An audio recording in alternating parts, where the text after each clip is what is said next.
Welcome back mga ka-TV. Ang video na tatalakayin natin ngayon ay ang chapter 66 ng Failure Frame, Became the Strongest and Annihilated Everything with Low-Level Spells. At kung bago ka lang sa channel ko ay huwag mahiyang mag-like, subscribe o follow at i-click ang notification bell para ma-notify ka sa susunod na video. Paalala, ang video na tatalakayin natin ngayon ay maaaring mag-iba mula sa ilalabas na anime.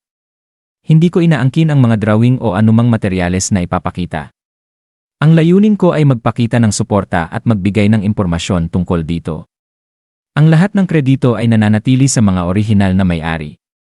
Maraming salamat. Matapos muling magtagpo sina Seras, Mimori at Nyaki, ipinaliwanag ni Seras na napatay niya ang isang kasapi ng Sword of Courage na nagtatago sa paligid, bagay na muling nagpatibay sa tiwala ni Mimori sa kanya bilang Vice Captain ng Best King Squadron.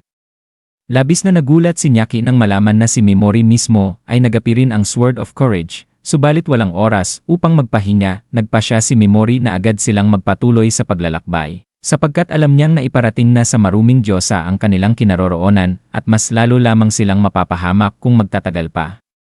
Sumang-ayon si Seras na nagsabing habang papalapit sila sa country at the end of the world, mas lalayo sila sa mga monster zone at sa direktang impluensya ng Diyosa. Pagsapit ng gabi, habang sila'y pansamantalang nagpapahinga, biglang napaiyak si Nyaki habang kumakain. Inamin niyang ang init at ginhawang nararamdaman niya ay nagpapaalala sa pamilyang umampon at nagmahal sa kanya noong siya'y nag-iisa pa. Naantig si Mimori at isiniwalat na kahit may hawak na silang susi upang makapasok sa kanilang patutunguhan, nais pa rin niyang isama si Nyaki, hindi dahil kailangan, kundi dahil tunay niya itong pinahahalagahan. Labis ang tuwa ni Nyaki at nangakong sasamahan sila at babayaran balang araw ang kabaitan ni Mimori, habang ibinabahagi niya ang alaala ng kanyang inampon na ina at mga kapatid na itinuring siyang tunay na pamilya kahit wala silang ugnayang dugo.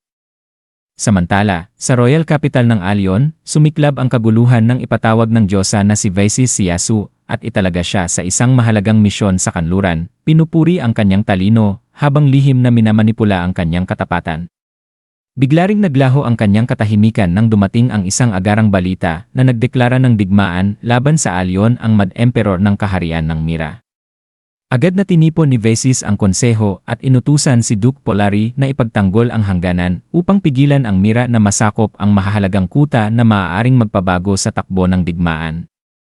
Bagamat ipinapakita niyang siya'y isang Diyosang pasan ang bigat ng mundo, sa kanyang kalooban ay lumalalim ang takot at galit niya habang iniisip ang mga ipinagbabawal na mahika.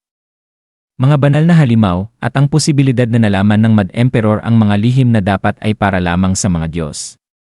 Unti-unting napupunta ang kanyang pagdududa sa Best King Squadron, kay Belzidia, at sa mga rebeldeng tulad ni Ayaka Sugou, na sa kanyang paningin ay mga nilalang na unti-unting lumalampas sa kanyang kontrol.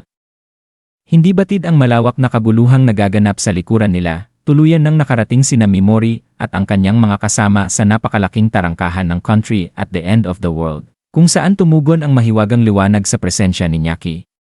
Kusang bumukas ang tarangkahan, ikinagulat ni Seras at Nyaki, at sila'y umakyat sa sinaunang hagdan patungo sa maalamat na lupain na sinasabing tahanan ng Forbidden Words Clan at ng pinakamatinding ipinagbabawal na aklat ng mahika.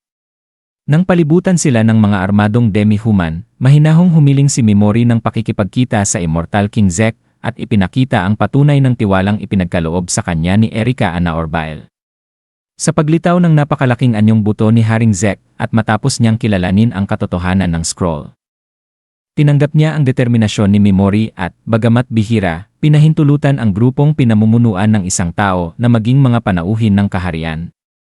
Sa pagbukas ng mga pinto at pagsilip ng isang malawak na nakatagong kaharian, pumasok ang grupo sa country at the end of the world, nakatayo sa hangganan ng kapangyarihang maaaring magbigay kay Mimori ng kakayahang tuluyang maghiganti sa Diyosa.